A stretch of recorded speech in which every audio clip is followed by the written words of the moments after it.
Shalom anak-anak ibu yang terkasih.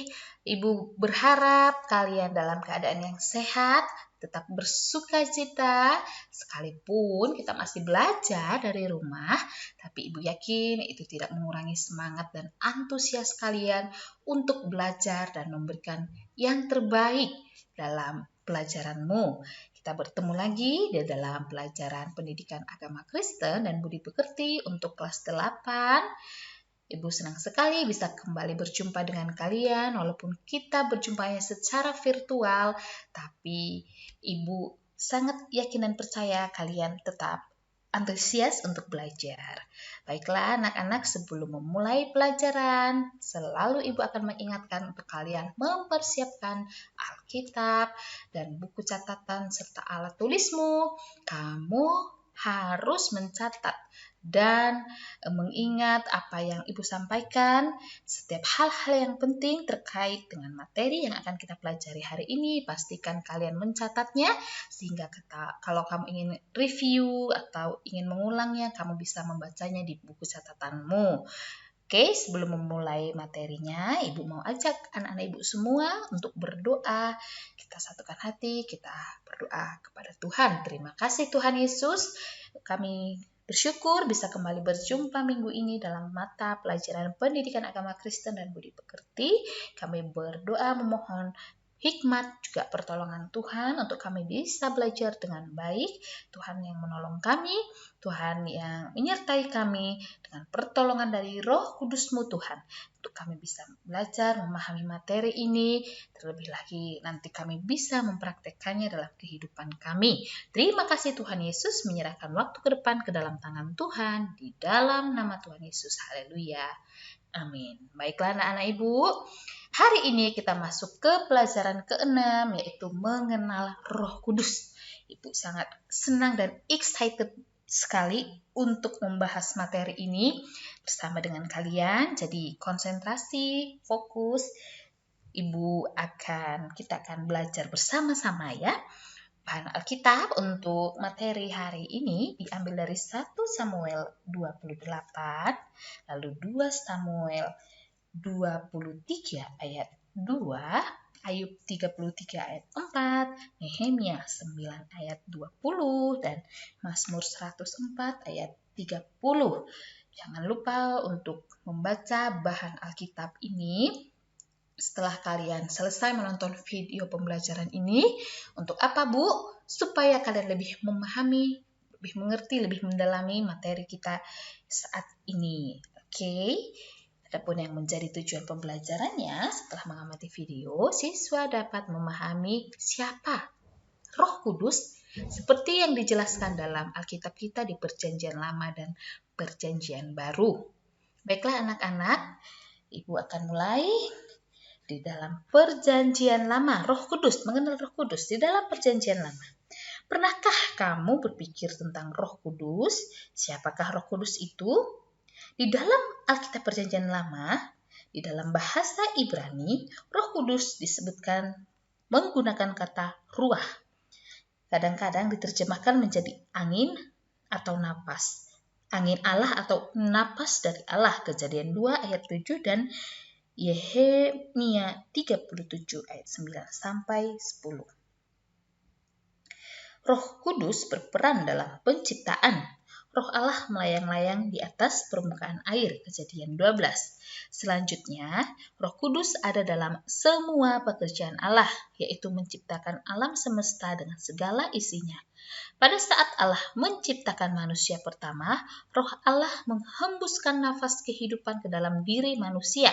Kejadian 2 ayat 7. Roh Allah juga memberikan kehidupan kepada makhluk-makhluk ciptaan Allah yang lainnya. Ayub 33 ayat 4, Mazmur 104 ayat 27 sampai 30. Dalam kehidupan bangsa Israel, Roh itu bekerja secara aktif untuk menyampaikan kehendak atau perintah Allah kepada umatnya. Roh Kudus yang mengajarkan Taurat kepada bangsa Israel ketika mereka berada di tengah padang gurun selama 40 tahun. Nehemia 9 ayat 21. Roh Kudus menguasai umat Allah sehingga mereka dapat memuji-muji Allah dengan nyanyian dan berbagai alat musik lainnya. 2 Samuel 23 ayat 2. Roh Tuhan berbicara dengan perantaraanku, firman-Nya ada di lidahku. 2 Samuel 23 ayat 2. Roh Tuhan menyampaikan kehendaknya kepada Raja Daud. Tentu hal itu terjadi dalam relasi pribadi, tidak terjadi di depan umum. Para pemimpin Israel diberi kuasa dan dituntun oleh Roh Kudus. Musa memimpin bangsa Israel dibantu oleh 72 pemimpin. Mereka dituntun oleh Roh Kudus untuk tugas tersebut. Bilangan 11 ayat 24 sampai 30. Roh Kudus memperlengkapi orang-orang khusus untuk tugas khusus. Yusuf, anak Yakub, dapat melakukan tugas-tugas penting di istana Firaun, Kejadian 41 ayat 38. Roh Kudus menaruh firman yang harus disampaikan kepada umat Israel.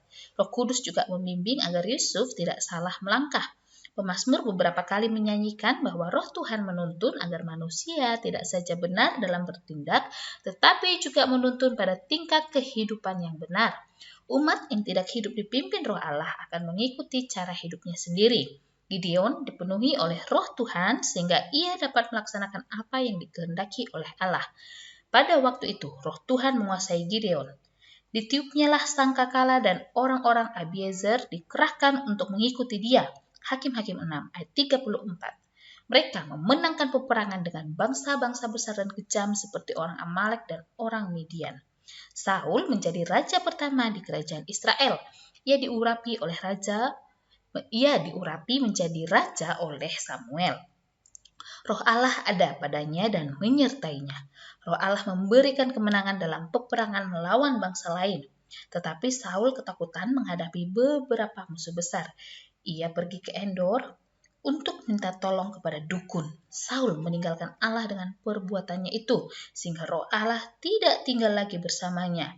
Sejak saat itu Saul selalu bertindak tidak sesuai kehendak Allah. 2 Samuel 28 ayat 1-25. Pada waktu Allah tidak berkenan lagi kepada Raja Saul, Allah memerintahkan Samuel untuk mengurapi Daud menjadi raja menggantikan Saul.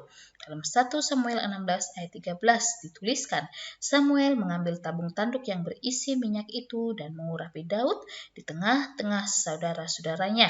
Sejak hari itu dan seterusnya, berkuasalah Roh Tuhan atas Daud. Lalu berangkatlah Samuel menuju Ramah. Setelah menjadi raja atas Israel, Daud menyaksikan sendiri bahwa bangsa itu seringkali memberontak melawan Allah. Daud berkata, umat Allah yang mengikuti jalan mereka sendiri dan tidak mendengarkan Allah sebenarnya menolak untuk mengikuti jalan Roh. Mazmur 51 ayat 21 dan Mazmur 143 ayat 10. Kalian bisa membaca kisah selengkapnya nanti di ayat yang Ibu sudah sebutkan tadi ya. Lalu Daud menyadari bahwa ia tidak dapat hidup tanpa Roh Allah. Kemanakah aku dapat pergi menjauhi Roh-Mu? Kemana aku dapat lari dari hadapan-Mu? Kata Daud di Mazmur 139 ayat 7. Ayat ini adalah ungkapan bahwa Daud memerlukan kehadiran Roh Allah menyertai dia setiap saat, bahkan saat ia sedang menjauh dari Allah. Tuhan berjanji akan memberikan rohnya dan perkataan firman-Nya kepada umat Israel agar mereka dapat mentaati hukum Allah. Yesaya 59 ayat 21 dan Yehezkiel 36 ayat 24 sampai 29. Allah telah memimpin sejarah bangsa Israel sejak awal. Allah memberkati mereka jika mereka hidup mentaati Allah.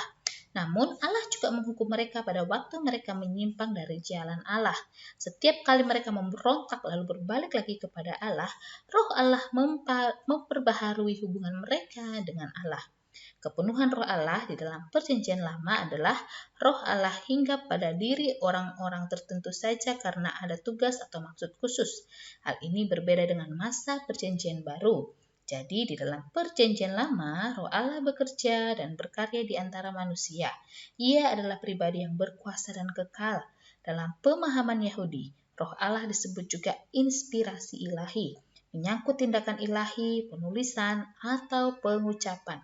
Para nabi seperti mencapai tingkat pengetahuan kenabian dalam menyampaikan pesan-pesan Allah kepada orang lain. Di dalam Perjanjian Baru, pembicaraan tentang Roh Kudus kita bisa temukan sangat banyak. Malaikat datang mengunjungi Maria, memberi salam dan menyampaikan berita yang cukup mengejutkan. Ia memberkati Maria dengan damai sejahtera. Hatinya diteguhkan dan Roh Allah melakukan perkara ajaib. Maria mengandung seorang anak laki-laki yang akan disebut Immanuel, yaitu Mesias yang dinanti-nantikan oleh bangsa Israel. Pengalaman yang mirip dialami juga oleh Zakaria dan Elisabet.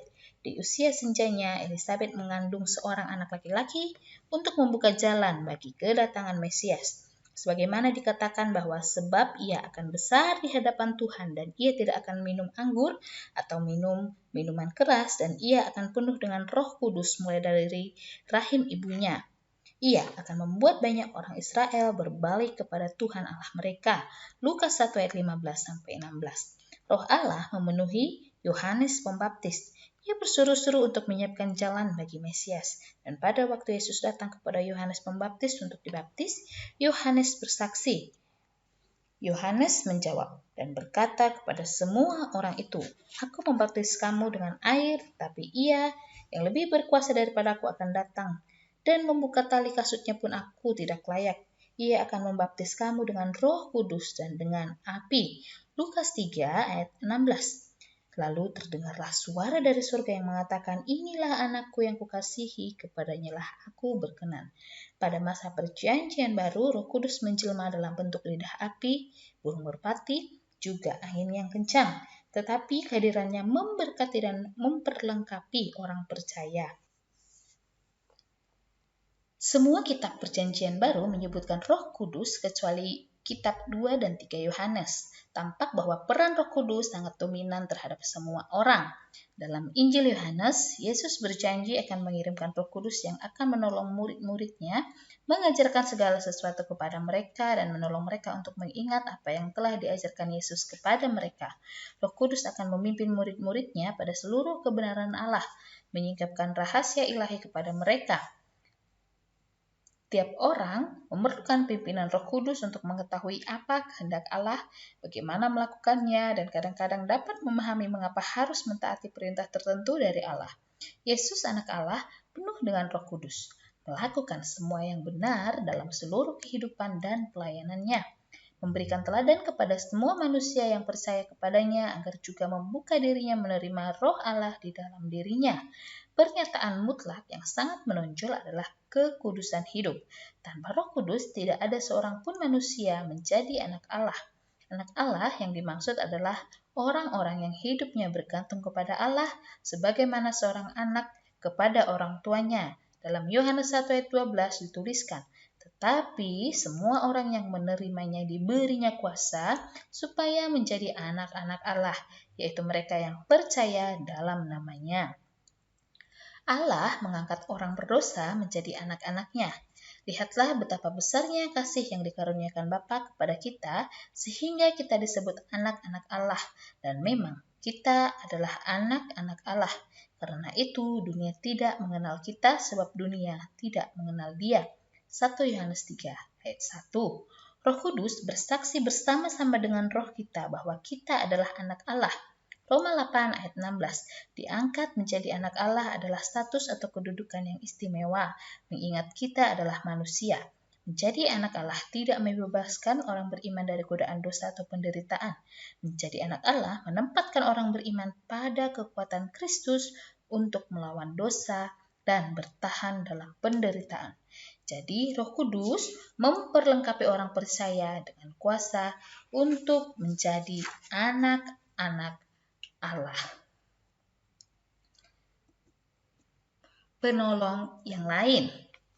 Setelah kematian Tuhan Yesus, murid-muridnya dalam keadaan ketakutan. Setiap hari mereka berkumpul di bagian atas atau loteng sebuah rumah. Setelah kebangkitannya, beberapa kali Yesus mengunjungi mereka di ruangan itu. Murid-murid terlihat gelisah dan gentar. Maka Yesus yang memahami ketakutan mereka menjelaskan tentang pentingnya ia kembali ke surga. Ia bukan saja pergi untuk menyediakan tempat bagi orang-orang yang mengasihinya, Yesus harus kembali ke surga agar penolong lain dapat datang untuk menolong orang-orang percaya. Yohanes 14 ayat 16-18 menuliskan, Aku akan minta kepada Bapa dan ia akan memberikan kepadamu seorang penolong lain, supaya ia menyertai kamu selama-lamanya, yaitu Roh kebenaran. Dunia tidak dapat menerima dia, sebab dunia tidak melihat dia dan tidak mengenal dia. Tetapi kamu mengenal dia, sebab ia menyertai kamu dan akan diam di dalam kamu. Aku tidak akan meninggalkan kamu sebagai yatim piatu. Aku datang kembali kepadamu. Janji Tuhan Yesus akan menyertai semua muridnya tidak sekedar janji, tetapi dipenuhinya. Roh Kudus adalah materai atas perjanjian dalam kehidupan orang percaya yang telah diperbarui melalui Yesus Kristus. Manusia memerlukan penolong untuk menjalani hidup dan hidup sesuai dengan kehendak Allah. Tidak ada orang yang hebat atau kuat dan tegar di dunia ini. Semua orang memerlukan orang lain, namun tidak semua orang dapat memberi pertolongan. Bahkan kadang-kadang kita tidak tahu bagaimana cara menolong atau kapan saja orang lain memerlukan pertolongan. Tuhan Yesus menjanjikan akan datang penolong yang lain. Penolong yang lain tidak hanya sebagai asisten yang menuruti permintaan tuannya dan menyediakan semua kebutuhan tuannya. Penolong yang lain justru menolong agar manusia hidup dalam berkat, kekudusan, dan rahmat Allah. Caranya adalah menghindarkan manusia dari dosa, memberi pengampunan untuk mentaati kehendak Allah. Penolong yang lain berkuasa atau penolong yang lain menguasai manusia agar hidup dalam kebenaran dan memuliakan Allah setiap saat. Di dalam Alkitab tertulis, setiap orang harus hidup menurut roh, hidup menuruti keinginan roh. Mengapa? Markus 14 ayat 38 menuliskan, berjaga-jagalah dan berdoalah supaya kamu jangan jatuh ke dalam pencobaan. Roh memang penurut, tetapi daging lemah. Allah ingin agar kita hidup oleh roh, karena dengan cara itu manusia dapat mentaati kehendak Allah. Hidup menurut roh adalah hidup yang dikuasai, dipenuhi, dan dikendalikan oleh Roh Kudus. Seorang yang hidup oleh roh, hidupnya pun akan menampakkan perilaku sesuai buah roh. Petrus adalah murid Yesus yang paling labil. Ia mudah berubah pikiran atau berubah pendirian. Dalam Matius 16 ayat 16 dituliskan, maka jawab Simon Petrus, Engkau adalah Mesias, anak Allah yang hidup. Bahkan ketika Yesus mengingatkannya dalam Lukas 22 ayat 31 sampai 32, Yesus berkata kepada Petrus, Simon, Simon, lihat, iblis telah menuntut untuk menampi kamu seperti gandum, tetapi aku telah berdoa untuk engkau supaya imanmu jangan gugur, dan engkau, jikalau engkau sudah insaf, kuatkanlah saudara-saudaramu. Lalu apa jawab Petrus? Dia dengan tegas berkata kepada Yesus, Tuhan, aku bersedia masuk penjara dan mati bersama-sama dengan engkau. Lukas 22 ayat 33. Namun, kitab-kitab Injil mencatat bahwa Petrus juga pernah menjawab pertanyaan dengan gemetar dan ketakutan, bahkan sampai menyangkal Yesus. Dalam Lukas 22 ayat 57, Petrus berkata, bukan, aku tidak kenal dia. Tidak kenal Tuhan Yesus maksudnya di situ. Lalu Petrus juga pernah berkata, bukan, aku tidak tahu apa yang engkau katakan. Dia menyangkal Tuhan Yesus sebanyak 3 kali ketika Yesus hendak disalibkan. Tetapi setelah Roh Kudus hinggap pada Petrus dan murid-murid Yesus, mereka memiliki keberanian untuk memberitakan Injil. Di hari Pentakosta, Petrus berkhotbah dan banyak orang menjadi percaya lalu dibaptis. Dan jumlah orang percaya terus bertambah. Sejak saat itu, Petrus menjadi rasul yang setia dan tanpa henti memberitakan Yesus kepada siapapun. Bahkan hingga matinya, Petrus disalib terbalik dengan kepala di bawah, karena baginya ia tidak layak disalibkan seperti Yesus. Diingat bahwa Allah ingin agar kita hidup oleh roh, karena dengan cara itu kita dapat mentaati kehendak Allah. Hidup menurut Roh adalah hidup yang dikuasai, dipenuhi, dan dikendalikan oleh Roh Kudus. Dan seseorang yang hidup oleh Roh, hidupnya akan menampakkan perilaku sesuai dengan buah Roh. Lalu kepenuhan Roh Kudus. Pernahkah kamu mengisi gelas dengan air? Jika kamu terus mengisinya melebihi kapasitas gelas tersebut, apa yang terjadi? Betul, airnya akan tumpah keluar gelas sehingga nggak bisa diminum lagi. Ini yang disebut gelas kepenuhan dengan air. Kepenuhan Roh Kudus tidak seperti kepenuhan pada gelas itu. Ini pemahaman yang salah. Pemahaman lain yang juga salah adalah kepenuhan disamakan dengan kerasukan. Orang yang dirasuk akan melakukan sesuatu tanpa menyadarinya. Tubuhnya hanya digunakan sebagai media untuk memenuhi keinginan dari yang merasukinya. Sedangkan orang yang dipenuhi Roh Kudus tidak seperti orang yang kerasukan roh jahat. Tetapi kepenuhan Roh Kudus adalah dikuasai dan dikendalikan oleh Roh Kudus. Ini hanya dapat terjadi pada orang yang menyerahkan diri sepenuhnya kepada Allah. Orang tersebut akan takluk, tunduk, taat pada apa yang dikehendaki oleh Roh untuk dilakukan. Ia akan hidup dipimpin oleh Roh Kudus. Oke, anak-anak Ibu, sampai di situ dulu untuk materi kita hari ini. Cukup banyak, cukup panjang, Ibu tahu. Jadi kalau kalian banyak atau ada hal-hal yang kurang mengerti, kalian bisa mengulang video ini atau membaca ayat Alkitab yang tadi sudah Ibu sebutkan di awal supaya kalian bisa memahami tentang Roh Kudus ini. Terlebih lagi bukan hanya memahami tapi Ibu berdoa supaya kalian benar-benar mengalami Roh Kudus dan hidup kalian dipenuhi oleh Roh Kudus sehingga kalian bisa taat, tunduk, dan berperilaku menghasilkan buah-buah roh dalam kehidupan kalian.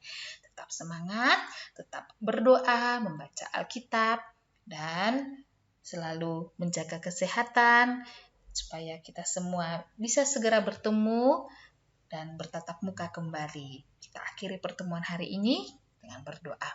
Tuhan Yesus, terima kasih untuk pelajaran kami hari ini. Kami bersyukur Tuhan, Kau memberikan kami penolong yang lain, yaitu Roh Kudus, yang senantiasa ada dalam kehidupan kami untuk mengajari, menuntun kami Tuhan, bisa hidup seturut kehendak-Mu. Biarlah Tuhan kiranya hidup kami ini senantiasa menjadi hidup yang dipenuhi oleh Roh Kudus-Mu Tuhan, sehingga hidup kami ini boleh memuliakan nama-Mu. Terima kasih Tuhan, kami menyerahkan seluruh hidup kami ke dalam tangan-Mu. Kaulah kiranya yang senantiasa menyertai, menjagai, juga melindungi kami Tuhan, dari setiap mara bahaya, sakit, penyakit, apapun itu. Kami percaya dan yakin perlindungan Tuhan itu nyata atas setiap kami. Terima kasih Tuhan. Kami bersyukur, kami berdoa di dalam nama Tuhan Yesus. Haleluya. Amin. Baiklah anak-anak Ibu, sampai di sini pelajaran kita hari ini. Tetap semangat. Sampai berjumpa lagi minggu depan. Tuhan Yesus memberkati.